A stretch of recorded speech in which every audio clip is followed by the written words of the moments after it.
accepte cela. Parce que ta patrie, c'est pas sur la terre. Les gens vont me dire, mais ça ne sera pas écrit derrière sur ton dos. On ne va jamais écrire sur ton.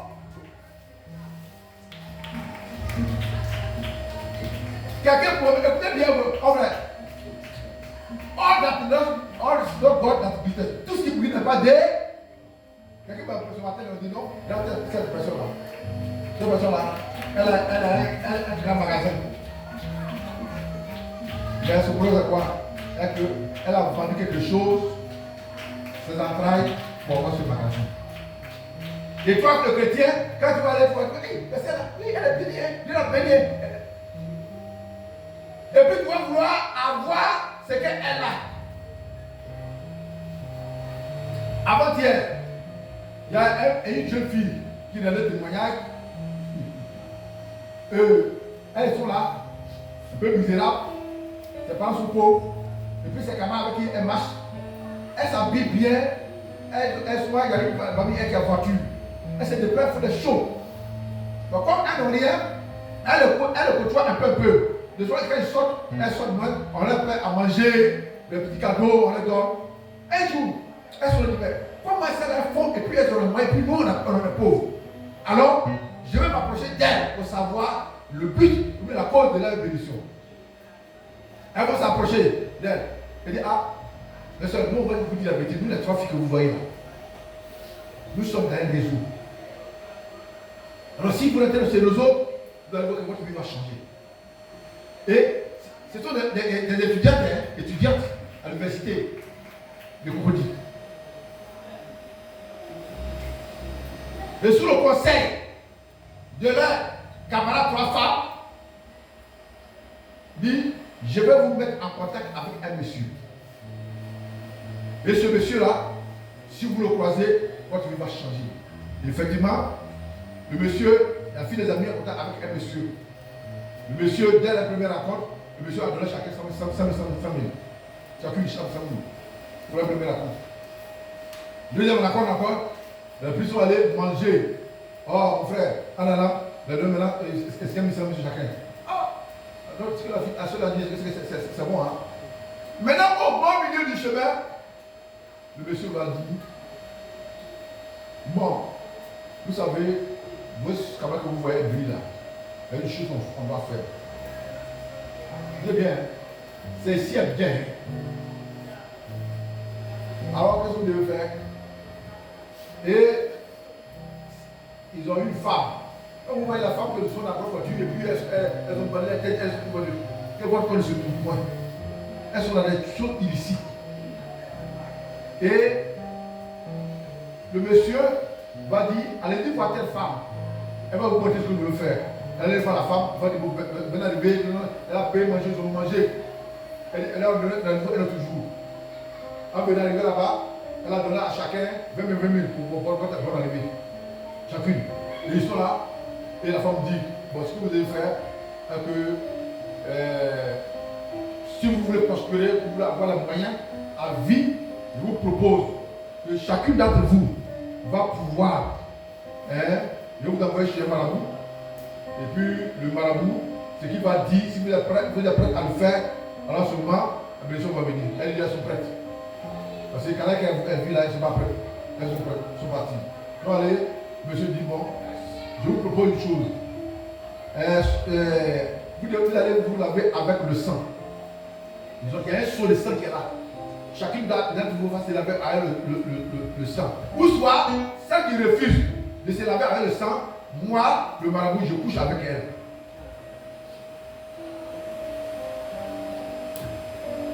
Et parmi les trois disent que non, nous on va aller. Non, elle a posé assez de questions.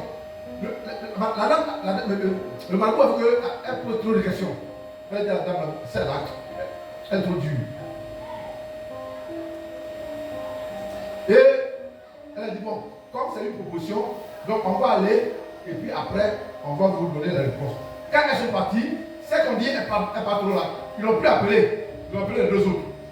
Et que les deux autres ont accepté derrière l'autre, puis elles sont parties. On les a lavés avec le sang humain. Les deux. Depuis, le monsieur a couché avec elle. Anna, on a donné chacune 200 000, 200 000.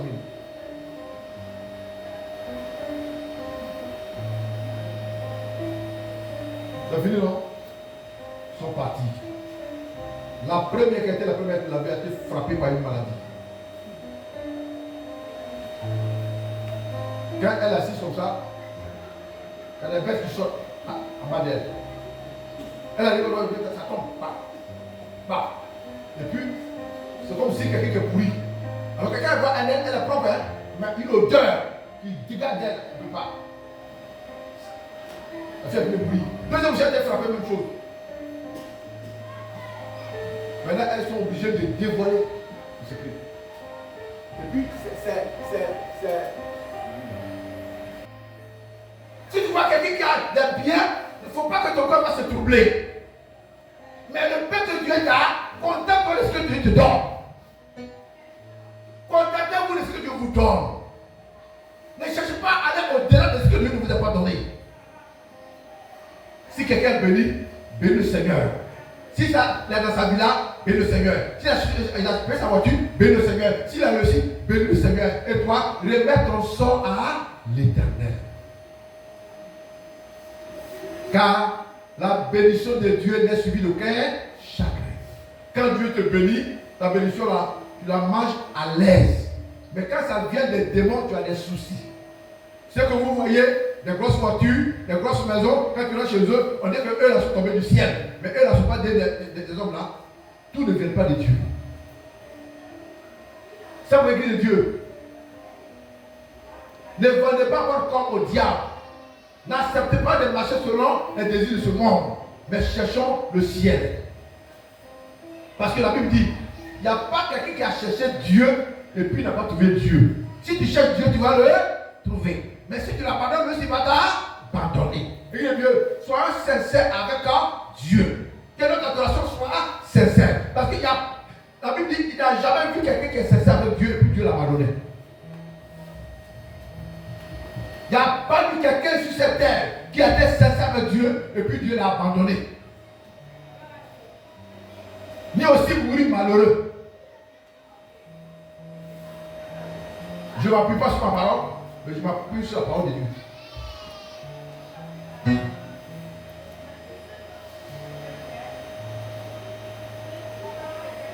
Vous qui êtes derrière là-bas, grâce, il faut bien asseoir.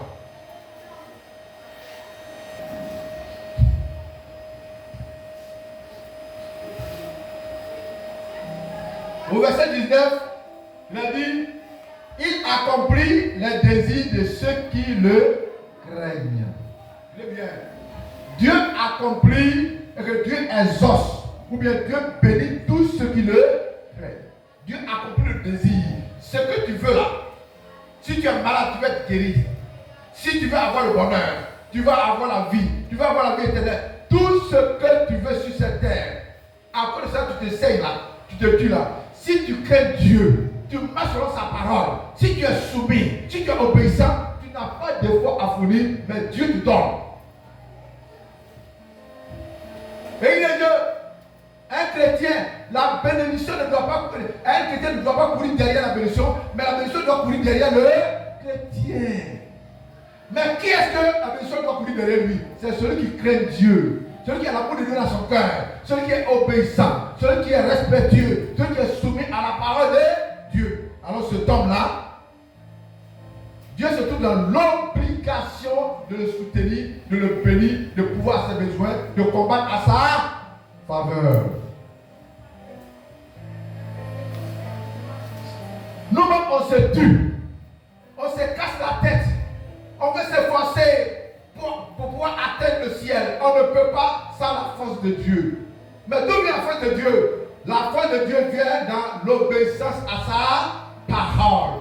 Si nous sommes avec Dieu, Dieu est avec nous. Mais si on l'abandonne, lui aussi va nous abandonner. Le thème c'est quoi? L'Éternel garde tous ceux qui l'aiment. L'Éternel garde tous ceux qui l'aiment. Dieu protège, Dieu garde. Dieu bénit tous ceux qui l'aiment et qui lui font confiance. L'Éternel garde tous ceux qui l'aiment, ceux qui aiment Dieu et lui font confiance.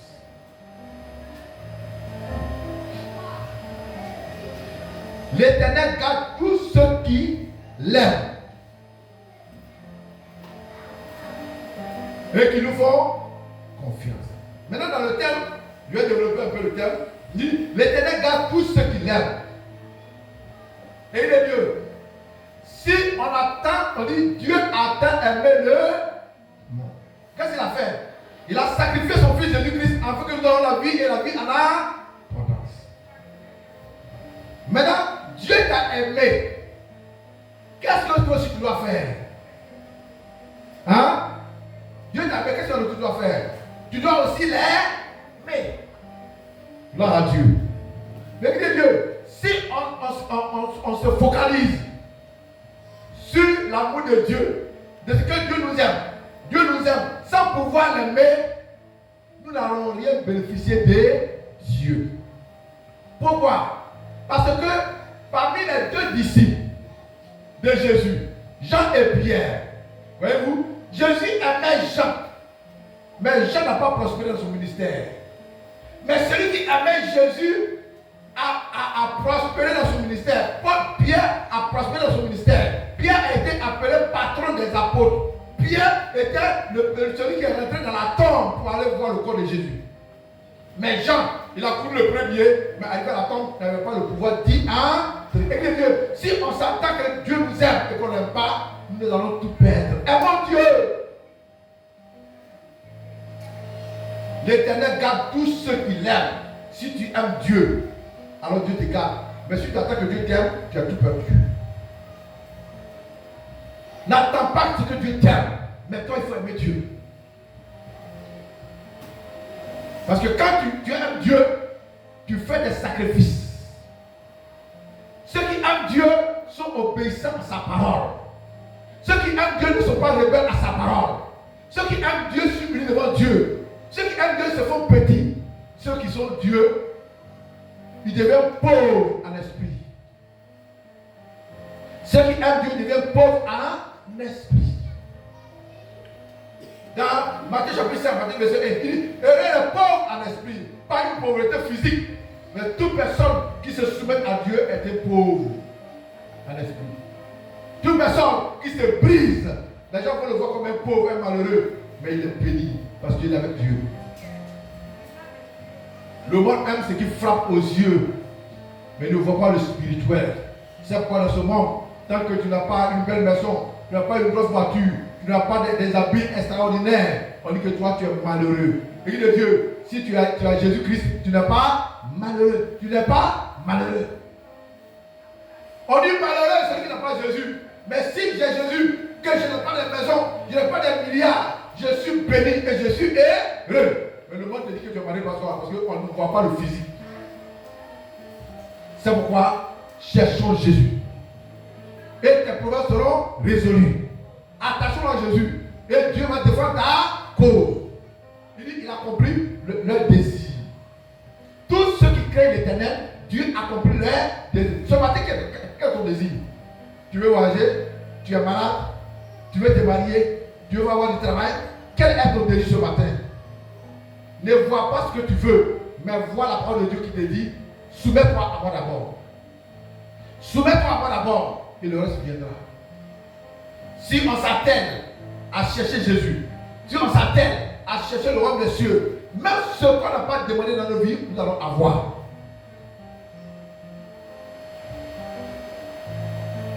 Mais d'autres personnes viennent à l'église à cause, parce que j'ai un besoin. Je vais à l'église parce que je suis bon, j'ai un tel besoin. Je vais à l'église parce que je vais me marier. Je vais à l'église parce que je suis malade. Alors je vais que Dieu me guérisse. Non, en fait, ne vois pas la maladie, ne vois pas ton travail, ne vois pas le mariage, ne vois pas ta santé, ne vois pas un objet terrestre. Mais je vais à l'église pour servir celui qui me donne la vie éternelle. Parce qu'il m'a promis, il dit qu'il me donne la vie éternelle. Je vais chercher la vie éternelle. Il dit, si tu cherches ça là, même le travail, la guérison, le mariage, l'enfantement, tout ce que tu désires là, que tu n'as pas dit là, moi l'éternel, je vais te donner. Voici. Mais quand on vient à l'église, quelles sont les pensées qui nous animent? Soyez sincères avec Dieu. Craignons Dieu. Un homme qui craint Dieu, c'est un homme qui est soumis à la parole de Dieu. Quand la parole de Dieu sort, son âme est meurtrie, son cœur saigne. Quand la bonne terre reçoit la parole, oh, l'engrais avec le fumier vient envahir comme le grain qui est semé. Et la chaleur arrive vraiment à faire pourrir comme le germe sur le grain. Et le noyau est obligé de s'écarter. Oui, le noyau s'écarte et puis maintenant il y a un germe qui sort. Et ça sort de la terre et ça pousse un peu et ça devient un gros arbre. Un petit grain qui est semé devient un gros arbre qui pousse et qui a des branches, qui a des feuillages et que les oiseaux viennent se reposer. Si nous voulons avoir le bonheur, nous voulons être en paix, mon frère, soyons obéissants à Dieu. Soumettons la parole de Dieu, rejetons le péché, abandonnons le mal. Mon frère, ne marchons pas comme le monde marche, marchons-nous dans la sanctification, marchons-nous dans l'amour, dans la fidélité. Faisons ce que Dieu nous demande de faire. Mon frère, ce que tu n'as même pas demandé, Dieu va te donner.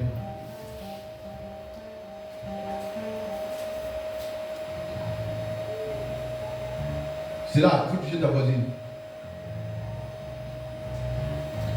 Redresse-toi bien, ma fille.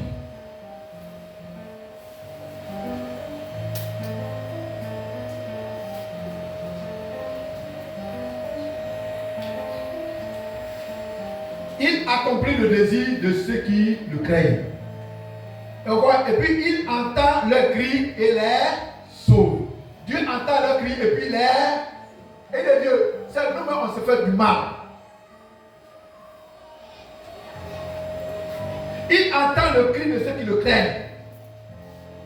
Et puis il vient les sauver. Si tu crains Dieu, si tu as l'amour de Dieu dans ton cœur, si tu respectes ses commandements et ses lois, en fait, le jour de ta détresse, il dit que le jour de ta détresse, tu invoqueras mon nom et moi l'Éternel, je t'exaucerai.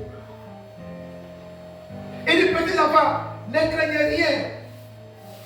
Soyez fidèles à moi. Et quand le malheur va arriver, le jour de votre détresse, vous invoquerez mon nom et moi l'Éternel, je vous exaucerai. On n'a pas de foi à fournir. Il est Dieu. Le démon n'a pas peur de celui qui a 4 heures de prière. Le démon n'a pas peur de celui qui a 4 heures, une semaine de jeûne sec. Mais le démon a peur de celui qui est soumis à la parole de Dieu. Parce que c'est là la force de l'homme. C'est là la force du chrétien. Le diable a peur de celui qui a mis sa vie, qui a pris l'engagement de marcher sur la parole. Celui-là, il devient fougueux. Aucun démon ne peut l'arrêter. Et quand il passe, les gens ont peur. Tu peux avoir 4 heures de temps de prière. Tu peux prendre 5 jours de sec. Ça ne peut pas influencer un démon. C'est ta vie de sanctification. La soumission que tu as pour la parole de Dieu. La considération que tu as pour la personne de Jésus. C'est elle qui va défendre ta cause. C'est elle qui va te sauver. C'est elle qui va te guérir. C'est elle qui va résoudre tes problèmes.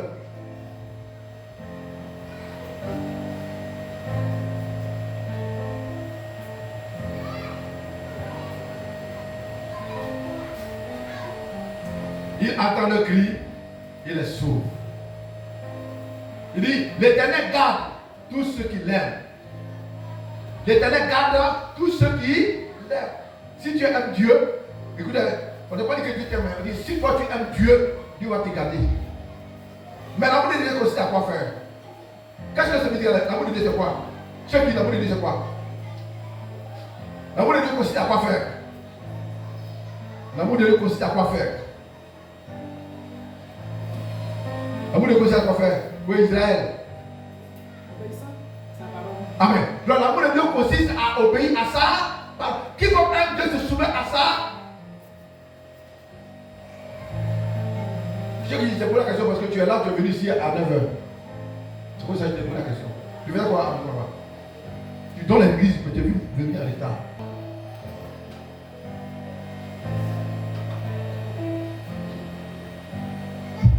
Et nous allons voir, vous allez voir. Ce n'est pas ta force qui va te faire réussir. Ce n'est pas le fait que tu sois intelligent à l'école qui va te faire réussir. Mais c'est ton attachement avec Jésus. Dans ta faiblesse, tu es attaché avec lui. Dans tout ce que tu fais, tu es attaché avec lui. Même si tu n'es pas fort à l'école, tu es capable de changer la situation. Tu peux être lui-même mieux à classe.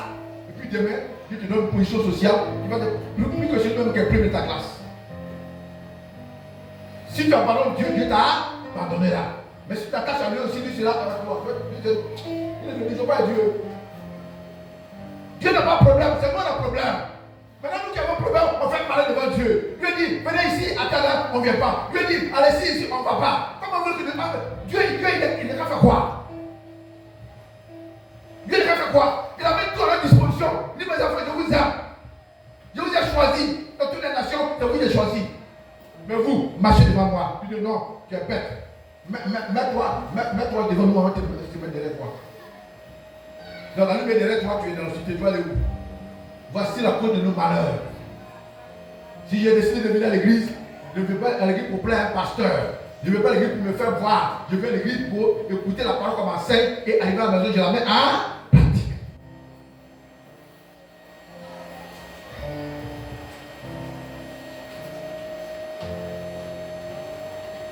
Je vous dis une vérité, moi je n'aime pas cacher mes choses. Écoutez bien. Quand tu es dans une église, et puis l'homme de Dieu est content de toi, tout est réussi. Quand il dit fais ça, tout est réussi, il dit faisons ça, et puis il te voit faire, quand il te voit ton cœur content, il est heureux. Mais quand il te voit faire le contraire, son cœur saigne. Et si son cœur saigne, qu'est-ce que Dieu lui saigne? C'est quoi Dieu dit? Ayez beaucoup de considération pour la sainteté de Dieu. Soumettez-vous à lui, parce qu'il vous enseigne. Parce que quand vous obéissez, quand il vous voit, il est content. Et quand il est content, il est aussi content. Mais quand son cœur saigne, parce que l'enseigne, on n'obéit pas, alors le ciel aussi pleure. Parce qu'il ne voit pas Dieu physiquement. Celui qui voit d'abord sur son serviteur. Et s'il t'apprécie, Dieu t'apprécie. S'il te hait, Dieu t'haït. C'est important.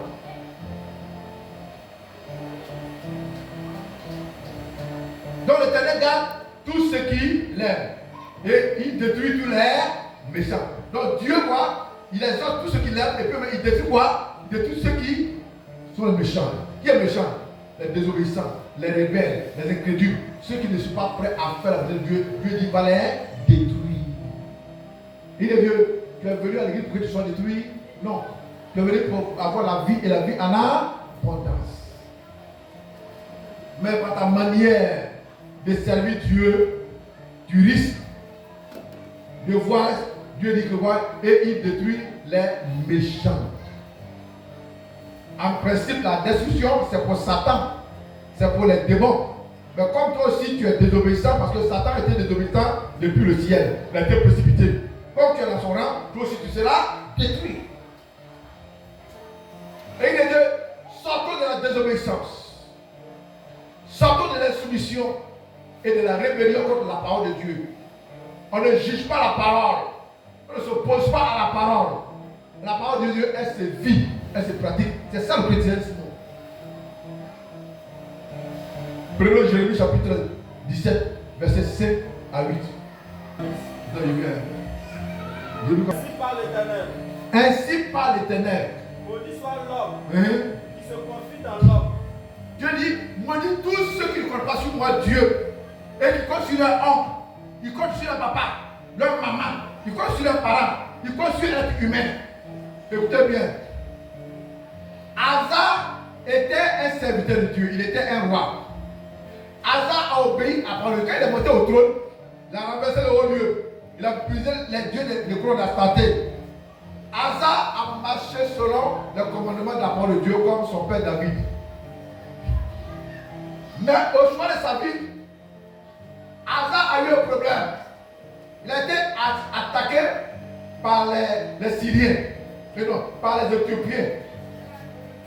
Et Asa, au lieu de faire le coup à Dieu, Asa allait demander secours à Ben Hadad, le roi de la Syrie, de venir l'aider à combattre ses ennemis. Et effectivement, Ben Hadad a accepté sa proposition. Il est venu et ils se sont mis ensemble ils ont combattu les ennemis. Dieu dit, Hasard, maudit soit le jour où tu t'es mis en alliance avec Ben Hadad. La première fois que tu fus attaqué, c'est moi, avec les Philistins, c'est moi l'Éternel qui a combattu pour toi et tu as eu la victoire. Et si quelqu'un a encore une fois, deuxième fois attaqué, pourquoi ne pas me consulter? Tu t'as consulté, tu t'as tissé alliance avec un homme. Ben Hadad, il est Dieu. Alors Hasard, comme tu ne m'as pas considéré, tu seras frappé. Dieu a frappé Hasard. Vous dites qu'un homme peut bien commencer son ministère et finir dans le mal. Quelqu'un peut bien commencer au départ, mais vers la fin du temps, quand il a vu qu'il veut. C'est ça aujourd'hui, nous les pasteurs. Je suis là avec vous. Et demain, quand je vois une autre église, ils ont 400 membres, 800 membres. Et bon, le pasteur, il a pas beaucoup. Comment il faut pas. Alors, moi aussi, je me mets dans leur réseau. En voulant me faire voir par la population ivoirienne, en voulant avoir une grosse église, en voulant vraiment être élevé, je vais aussi me mettre dans leur caniveau. C'est un caniveau à dimanche. Et voici, on me fait des propositions, et puis je rentre dedans. En l'espace de 6 mois, on ne peut même pas remplir ici. On ne peut même pas s'asseoir ici. Ah, ça marchait, hein? Ça marchait. Mais est-ce que ça veut dire Dieu? Des miracles, pas possible.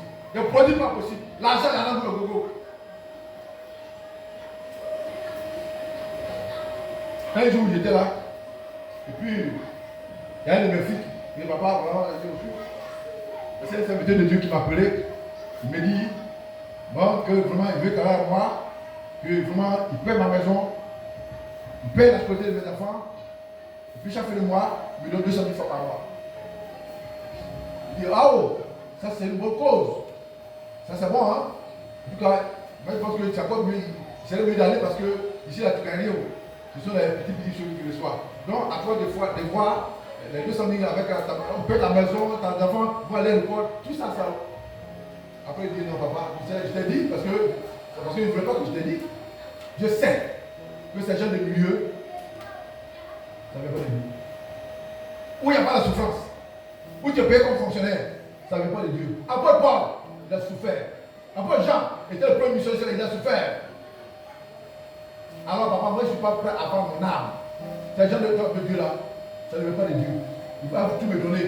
Mais d'abord mon âme, il a pris. Est-ce que je serai dans un lieu que Dieu m'a appelé? Ah, si tu as compris que Dieu te bénisse. Tout ce qui ne brille pas des l'homme. Si on veut suivre l'argent, on va perdre notre âme.